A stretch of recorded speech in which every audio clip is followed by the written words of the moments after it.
In February 2002, Marine Sergeant Todd Sommer collapsed unexpectedly at his home in San Diego, California. He was only 23 years old and in excellent health.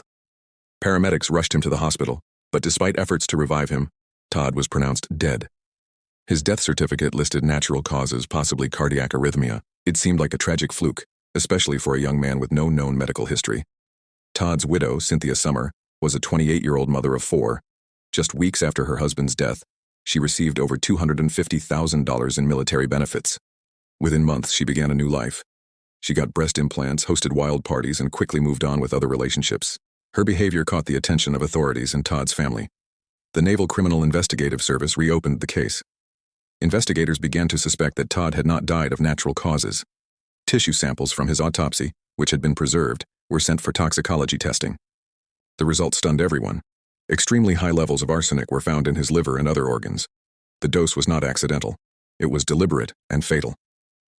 In November 2005, nearly 4 years after Todd's death, Cynthia Sommer was arrested and charged with first-degree murder. Prosecutors alleged that she had poisoned her husband for financial gain and the freedom to live the life she wanted. They pointed to her sudden transformation after Todd's death, her erratic spending, and the speed with which she moved on.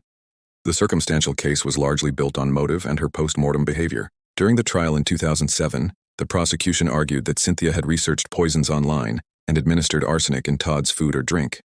They claimed she had no intention of remaining a military wife and wanted the insurance money to fund her cosmetic surgery and a new lifestyle.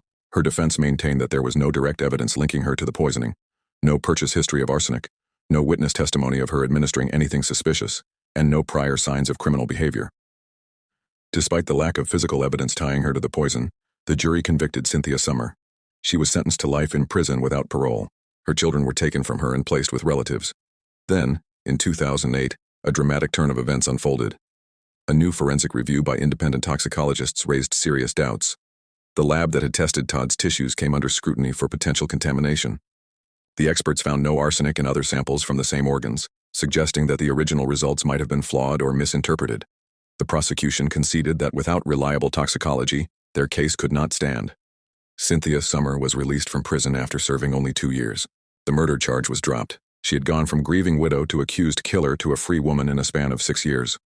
Public opinion remained divided. Some believed Cynthia was a reckless woman with poor judgment but not a killer. Others felt she had gotten away with murder because of a technicality. Authorities have never identified another suspect, and the original cause of death remains officially listed as undetermined. Cynthia has since remained largely out of the public eye.